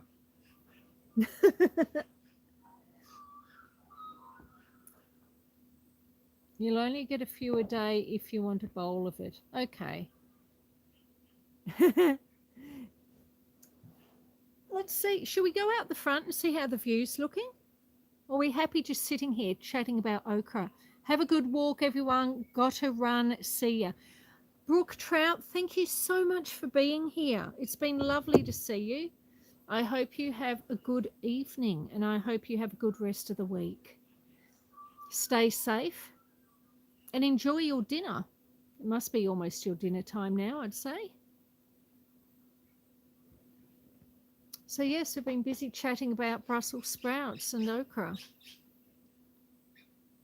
Data warning. I've just had a thing. You've used 2.01 gig. Okay, that's all right. I think I've got enough to keep going.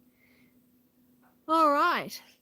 That makes sense, says Holler. Why don't you grow something I like to eat? Oh, I will. Don't you worry. I certainly will. I'm going to be planting cauliflower, broccoli, Brussels sprouts, Swedes. Now, I know over in the Northern Hemisphere or in America and Canada, I think you have a different name for Swedes. Is it like rutabaga? You have a different name for it. I'm so sorry. I can't remember exactly what it is. But I do like my Swedes.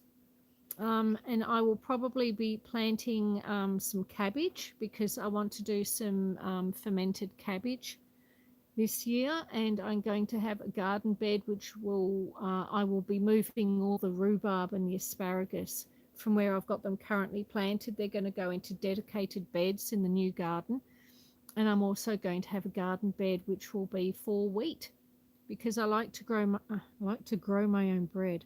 I like to bake my own bread when I can, and even if it's just once in my life, I want to have a go at growing wheat and harvesting it and making flour from my own homegrown wheat. And it might be the only time I ever do it, but I want to give it a go. I want to give it a go. I want to be able to think that I've planted some seeds, I've grown some wheat, I've nurtured the wheat, I've harvested it, I've threshed it out, and then I've milled it and made my bread. I think that would be a really great process to follow through on. So I'm looking forward to doing that. Everyone is saying goodbye to Brooke Trout. Let's go. Oops, gee, this veranda is so scary. Let's go out the front and have a look at the view. We'll relocate seats. So I'll put this in my pocket. Try not to slip on the veranda. just get off the wet part. There we go. Because we've been sitting out the back for a little while now. You probably want to look at something a bit different, don't you? You've done that with wheat. Yes, Kirsty has done it. I have watched. I need to watch that video again. I've watched a few videos. There was a guy in Ireland too who made, who planted a bed, quite a big bed of wheat. David Potter says, I've done that with wheat. You'll never be able to eat store-bought bread again if you make your own flour. Yeah, I'm quite sure of it too. I mean, I do make my own bread, but I buy the bread flour in bulk. And that's as much of the process as I've sort of I've done. Still looking dark, but it's sort of bright at the same time. Depends where you look. There's some lovely blue sky up there. Look, isn't that sensational? The day doesn't know what it wants to do with itself. How long have you been? Do you still try growing your own wheat, David? And do you still make your own bread? It is, isn't it? It is a beautiful view. Thank you very much. It's a wealthy life. I'm not wealthy in money, but I'm wealthy in so many other things. Like this view, for instance. So this is the front of the house. I'm on the front of the house at the moment, under the veranda. So this is like the view from the front windows. And it's a lovely view to have. David says, no, I get my flour from the Cherokee Nation. It's whole wheat. Wow. That sounds sensational. Oh, let's sit down here. Have a look at this view for a little bit.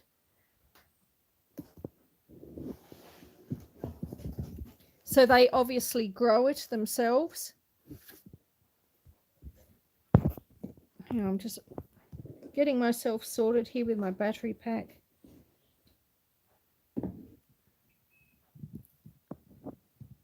Everything's getting that scruffy time of the scruffy time of the year. Can you hear all the birds? I can hear parrots and the roof's cracking because the sun's come out, so it's warming up.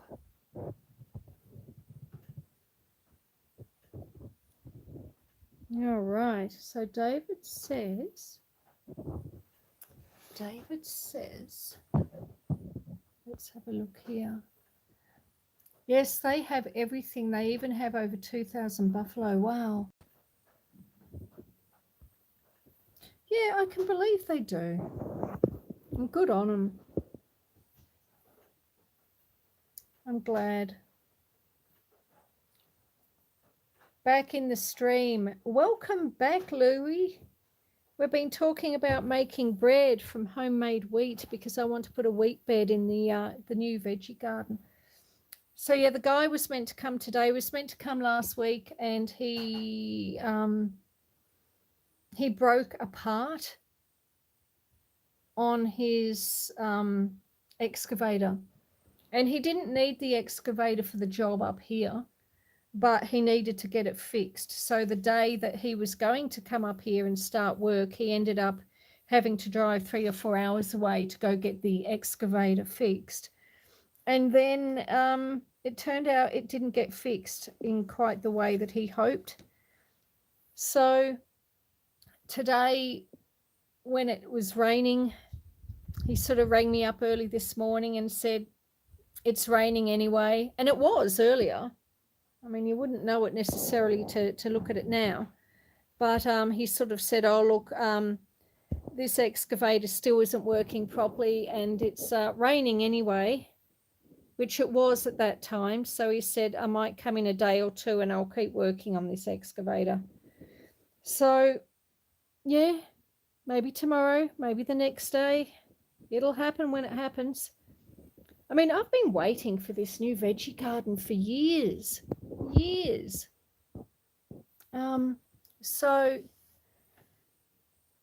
as anxious as I am for it to be there and to be actually able to go outside and start doing stuff in it, what's another week or two? I don't think it'll be another week or two. I think it will happen this week. It's meant to rain on Friday. So if he hasn't got here by Friday, he won't be coming up on Friday. And then Saturday is potentially our first snowfall for the year coming up.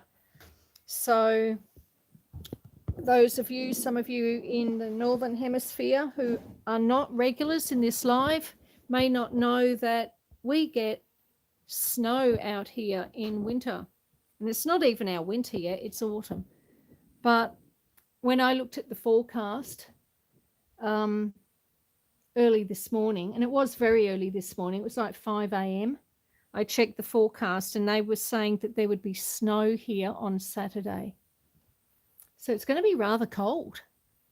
Even if it doesn't snow, it's going to be very cold. So I will have the wood stove cranking and I'll be making some soup and maybe some soup, but some biscuits in the wood stove. I mean, the wood stove's going anyway, you know, it goes around the clock once I get it going. And I will do some baking in my wood stove.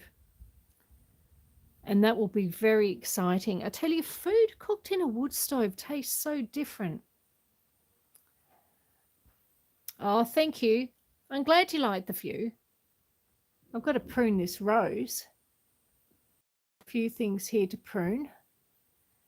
And they sort of block the view a bit. But yes, this part of it's looking very nice, isn't it? There are more mountains further back than what you're probably seeing, but I think there's a bit of mist way in the distance, which is obscuring them. But no, so I'm really looking forward to you know, getting the wood stove going again. And I did have it going yesterday, but I wasn't doing any baking yesterday. I mean, I don't bake every day because if I did, imagine how fat I'd get.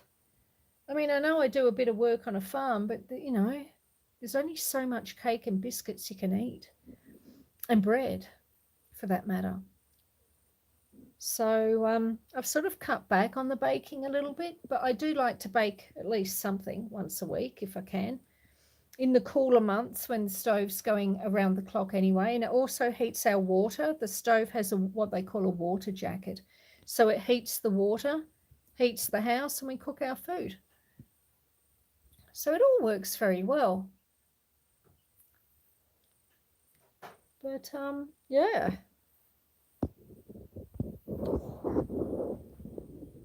Look at that view. It really is lovely. And it can change so quick too. It's amazing how quickly it changes.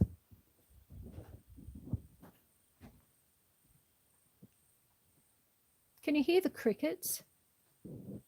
That's when you really know it's autumn, when you can hear the crickets.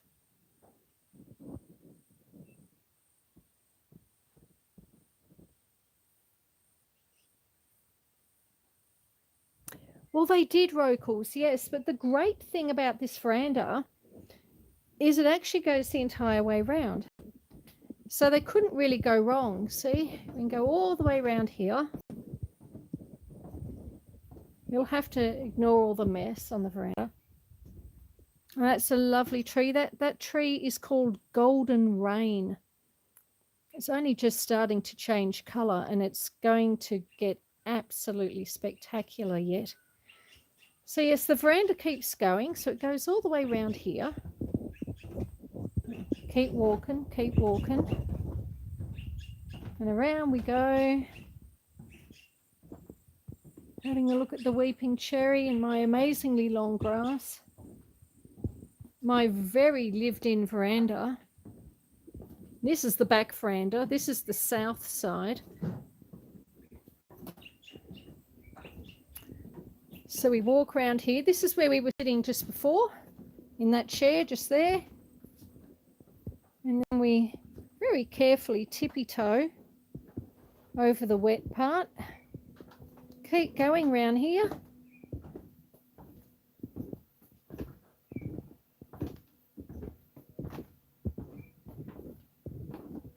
And there you go, Rocals.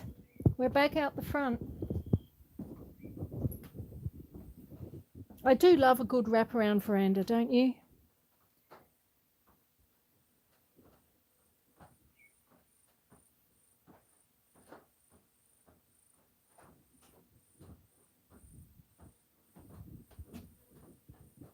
Such a magnificent view.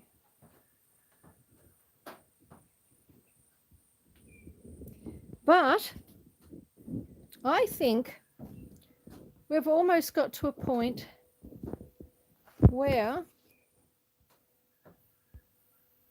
that's a pretty tree. The golden rain, it is. It's a very pretty tree, and it has these most amazing seed pods. Actually, I'll see if I can show you the seed pods. I think there should still be some on it.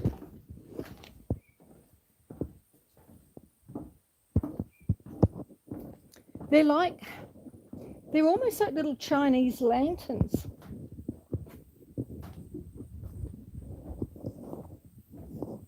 Where's my pocket gone? I'm trying to find my pocket. I can't find my pocket. Okay. Carefully get down the steps. All right, we're going to have a look at this golden rain tree. And see if I can find some seed pods for you. Hang on, I'm going to put you on the ground just for 30 seconds. You get to look at my feet. It's very exciting. All right. Okay, we're back. Now let's see if we can find some seed pods for David.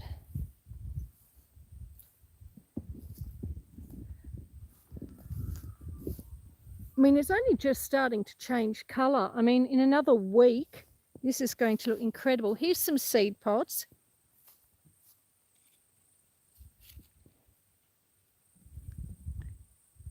Now, they're sort of past their best. But you see, they're sort of... and can you hear the crunch? Let me pick one. So this is a seed pod, just like a Chinese lantern. And it's very, very crunchy. And then within those, they've got these are the actual seeds that were in the pods. They're quite big. They're like a black pea.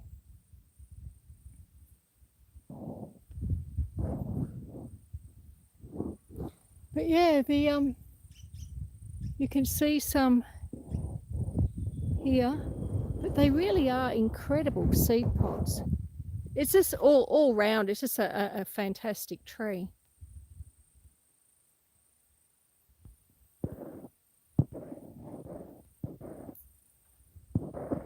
Right, let me just catch up here. So I'll throw those over there. Deb Loves Craft says it's beautiful. It's a Wealthy Life says, I would drink jasmine tea there all day. Yes, yes. It's a nice spot to sit and drink tea. It is. Am I going to send you one? What's that? I don't think I could send you any seeds for a golden rain tree. I don't think they'd let me.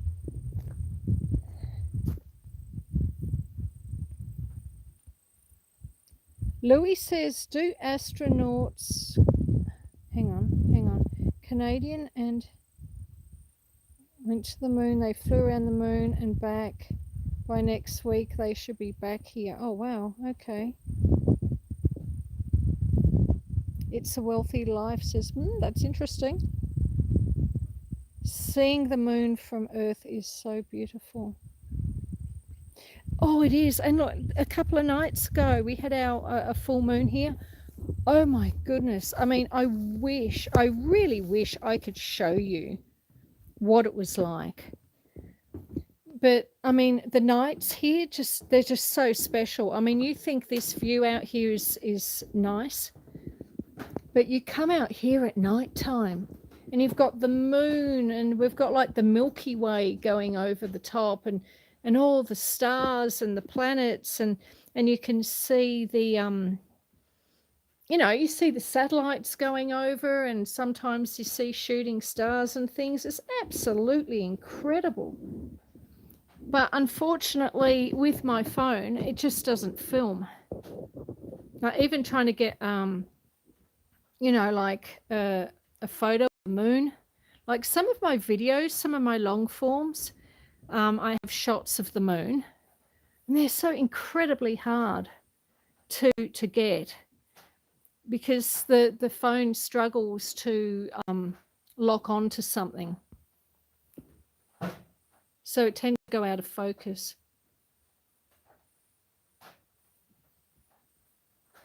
Put the seeds in my merch.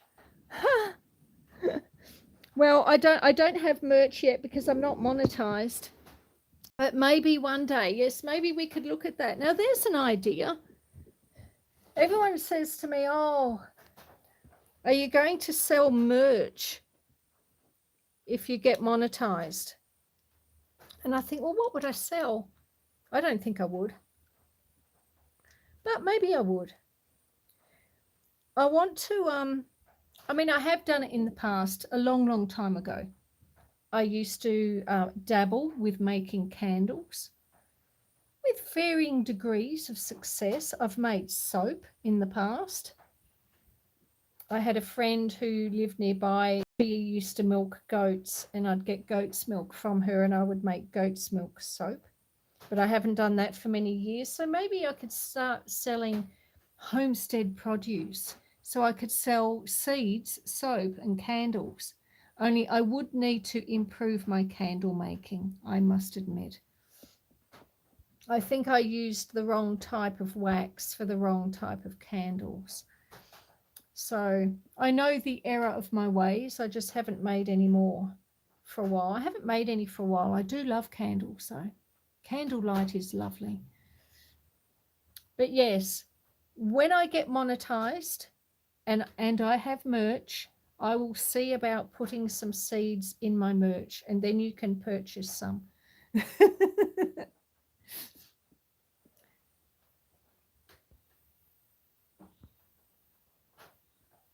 Deb Loves Craft says, I have to go. Have a wonderful day. Bye, everyone. Bye, Deb. Thank you so much for being here. Well, my friends, I suppose also it has been a wonderful live, but I reckon it's time that I ended it for today.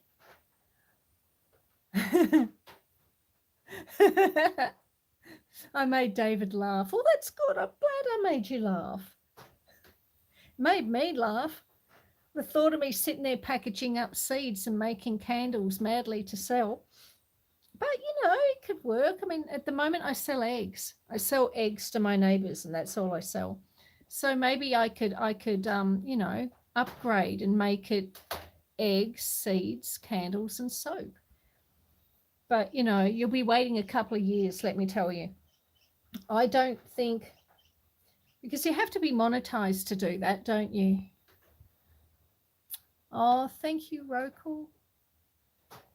People are saying goodbye. Bobby Meister. People are saying goodbye to Deb as well. Oh, Ace is saying goodbye to everyone. Yeah, look, I think I need to be fully monetized. Now, I might be partially monetized by the end of May or first week in June. Partially. So I think that'll give me super chats. But to be fully monetized it will. Clearly, it will take a little bit longer. So, bear with me. Give me a year or two and we'll get there. But, my friends, I would like to thank you all for being here, spending this wonderful morning with me. We managed to dodge the raindrops, which is wonderful. If you haven't already, please, if you could give the live a thumbs up. Oh, my God, we've got 53 likes. We've got 53 likes. I don't think that's ever happened before. Whoa. Well, thank you. Thank you, everyone. I'm so appreciative. Yeah, but look, thank you everyone for being here and spending the morning with me, wandering around and just generally chatting. And I hope you all have a lovely day if you're here in Australia. Have a lovely week. If you're in the Northern Hemisphere, I hope you have a wonderful evening, a lovely dinner, a safe night, and a wonderful day tomorrow. And Ace, as always, thank you very much for putting everyone's links up. I appreciate you very much. Kirsty, I don't know if you're still here, but if you are, thank you very much. I appreciate everything that you've done, putting up people's links as well. I appreciate all of you. I appreciate all of you for just being here and spending some time with me here on the homestead. And yeah, I guess I'll see you all again soon. Oh, Old Man King, Peter, you've just got here. We're just closing up. Oh, Peter. Oh, hugs. I did. Well, Peter, let me show you the view quickly before I close up. Not the view of me, clearly. But I reckon I was just saying goodbye to everyone, Peter. So I'll show you this view one last time. I'll show everyone the view. But how are you, Peter? I hope you're well. No, that's okay, Peter. It's okay. I appreciate that you came here. It's really wonderful to have you. But that's our view. The weather can't quite decide what it's going to do. First it gets drizzly and then the sun comes out. And then it gets cloudy again and then the sun comes out. We're just listening to the crickets and the wind in the leaves, and there's a magpie warbling in the background I can hear. But yeah, I think we're done, folks. And I'm so sorry I missed you, Peter. It would have been nice to have a better chat with you, but you know, I'll see you again next time. I'll see you all again next time. And I hope you all have a lovely day and a lovely evening. And I'll see you all again soon. Bye. I love you all. Bye. Thank you.